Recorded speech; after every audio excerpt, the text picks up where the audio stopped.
Praise lord. ప్రభు నేసినాములు అందరు కొందరు. ఇది నువ్వు దేవుని వాక్యం నుంచి హోషేయ గ్రంథం 3వ అధ్యాయము 6వ వచనం. నా జనులు జ్ఞానం లేని వారై నశించుచున్నారు, నీవు జ్ఞానమును విసర్జించుచున్నావు గనుక నాకు యాజకుడవు కాకుండానట్లు నేను నిన్ను విసర్జింతును. నీవు దేవుని ధర్మశాస్త్రమును మర్చితివి గనుక నేనును నీ కుమారులను మరుతును. దేవుని యొక్క కనికరమును ఎప్పుడు కూడా త్రోసివేయద్దు.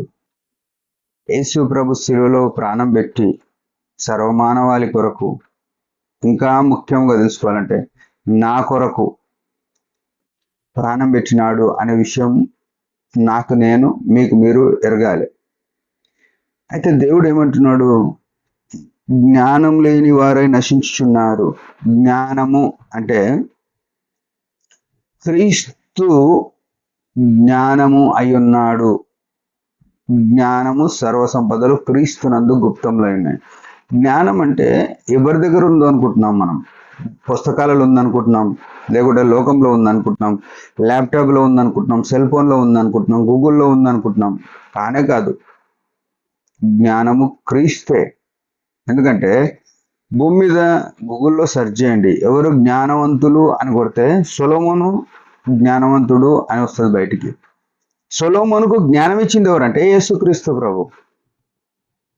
యాకోబు పత్రికలో 4వ అధ్యాయంలో మాట ఉంది, ఎవరికన్నా జ్ఞానం కొదుగైనడలా నన్ను అడగవలెను, ఆయన ఎవరిని గద్దింపక ధారాళంగా ఇస్తాడు అని. ఈ జ్ఞానమైన యేసుక్రీస్తు ప్రభువును మనం ఏం చేస్తున్నామంటే ఇక్కడ రాసింది, నశించిపోతున్నాం జ్ఞానం లేని వారై. అంటే దేవుని యొక్క సన్నిధి లేకుండా యేసుక్రీస్తుని చేర్చుకొనక, యేసుక్రీస్తు యొక్క చిత్తం మన జీవితంలో నెరవేరకపోతే మనం నశించే వారమై ఉన్నాం. ఇంకేమంటున్నాడు? నాకు యాజకుడు కాకుండానట్లు నేను నిన్ను విసర్జింతును. యేసు రక్తంతో కడగబడిన మనకు దేవుని యొక్క వాక్యంలో చూస్తే 1 పేతురులో 2వ అధ్యాయం మీరు చీకటిలో నుండి ఆశ్చర్యకరమైన తన వెలుగులోనికి పిలిచిన వాని గుణాతిశయము ప్రచురం చేయ నిమిత్తము మీరు రాజులైన యాజక సమూహముగా ఆయన చేసినాను అని రాయబడింది. మనం ఎవరమంటే రాజులము, యాజకులం. ఇక్కడ నీవు నాకు యాజకుడు కాకుండానట్లు నేను నిన్ను విసర్జింతును. ఈ మాట మనం గుర్తుపెట్టుకోవాలి. విసర్జించేది ఏదైనా దాన్ని మళ్ళీ ముట్టుకోనికే చూడం.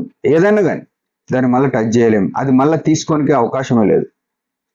అందుకే మనం గుర్తుంచుకోవాల్సింది ఏంటంటే దేవుడిచ్చిన యాజకత్వం అంటే దేవునితో మనము మనుషులకు మధ్య సంధి చేసేవారం. అయితే యేసు ప్రభు ఈ లోకం నుండి ఆహరణమయ్యేటప్పుడు మార్క్స్ వార్త 16:15లో యేసుప్రభు చెప్పిన మాట ఏంటంటే తన శిష్యులకు, మీరు సర్వలోకానికి వెళ్ళి సర్వ సృష్టికి సువార్త ప్రకటించుడు అని చెప్పినాడు. అంటే నా వార్త ఇతరులకు చెప్పే రాయబారులుగా, మధ్యవర్తులుగా, లేకుంటే దేవుని జత పని వారిగా ఉండాలని దేవుని యొక్క కోరిక. మనము అట్లా ఉండకుండా విసర్జించబడతాము అంటున్నాడు. ఎందుకంటే తెలుసా, నీవు నీ దేవుని ధర్మశాస్త్రము మరచితివి. ఇది గుర్తుపెట్టుకోవాలి.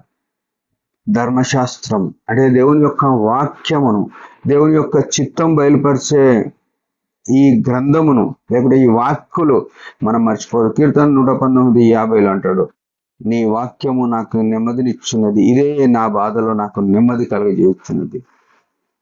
వాక్యమును మరవద్దు.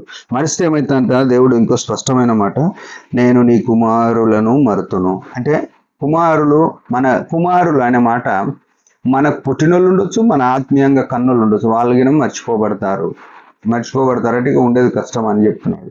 ఏమైనా వాళ్ళ దేవుని యొక్క చిత్తంలో మనము దేవుడిచ్చిన జ్ఞానము కలిగి ఆ రక్షణను చేపట్టి ఆయనకి యాజకులుగా ఉన్నట్లు ధర్మశాస్త్రమును మరవకుందాం. దేవుని యొక్క వాక్యమును హృదయంలో భద్రపరచుకుందాం. దేవుడి మాట దించుగా. చిన్న ప్రార్థన. పరలోకమందున్న తండ్రి యేసు ప్రభు నామములో ఉదయకాలం ఇచ్చిన ఆయుష్ను బట్టి స్తుతిస్తున్నాం. నీ కనికరం చొప్పున రక్షించినారు, నీ జ్ఞానమును మర్చినాం, దయతో క్షమించండి. నీ ధర్మశాస్త్రమును మర్చుతున్నాం, దయతో క్షమించండి. నీ చిత్తంలో వరదలుటకు కావలసిన కృప నీ ఆత్మ ద్వారా అనుగ్రహించమని యేసు నామములో ప్రార్థిస్తున్నాం తండ్రి. ఆమేన్. మీరందరి పరిచయం గురించి భారంగా ప్రార్థన చేయండి. Praise the lord.